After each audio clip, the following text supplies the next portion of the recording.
Being the first European church built in Kerala, as almost the three European history struggle that we do find right inside the church. Initially, this church built by the Portuguese in the year of 1503, and it was Roman Catholic. Then the Dutch restored this church half and named after Protestant in 1663. Then the English renamed after Anglican.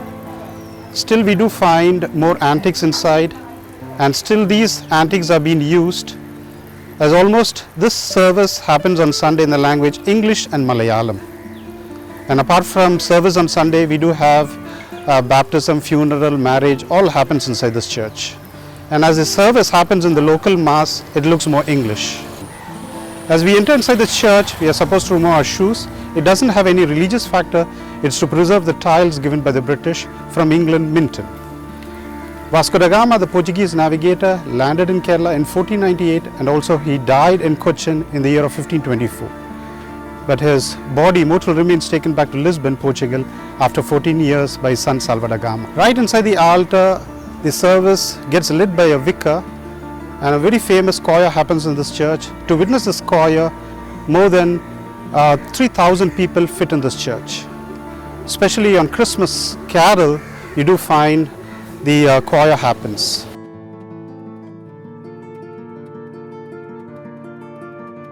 Still you do find rattan chairs being used, and still segregation goes on between the men and the women right inside the church.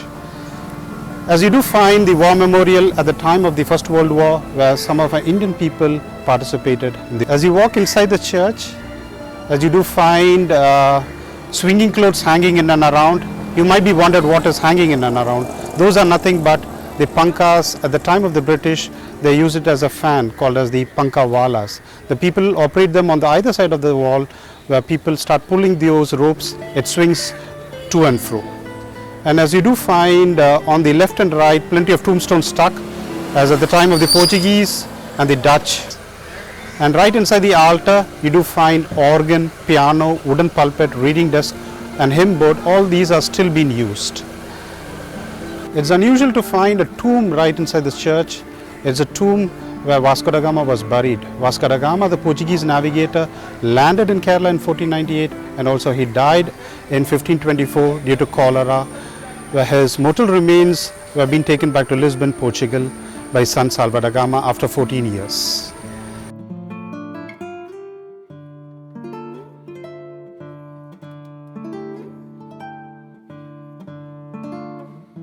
These goats all belongs to each individual family. They find their own way back to their house in the evening, and they use these goats as mutton, the slaughtering.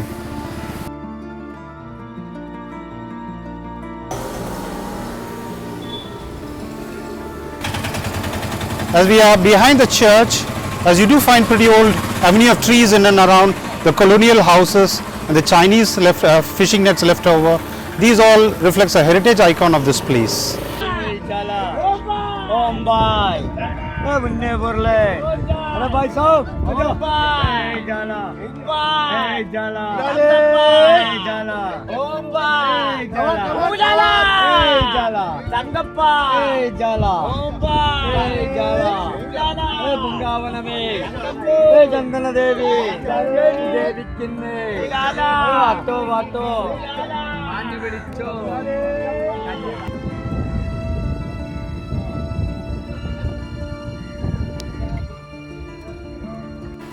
Just behind me, there's a house named Vasco Homestay, where Vasco da Gama lived while he was in Cochin.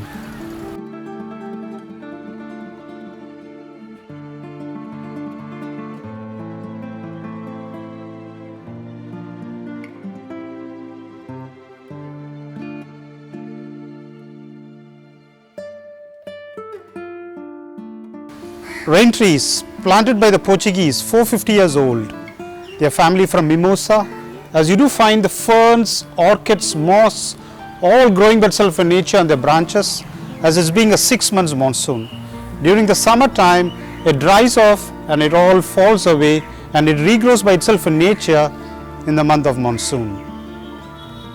Being a tropical wet climate, 6 months monsoon, as you do find pretty old avenue of trees in this part, where these trees are named as rain trees, a family from Mimosa.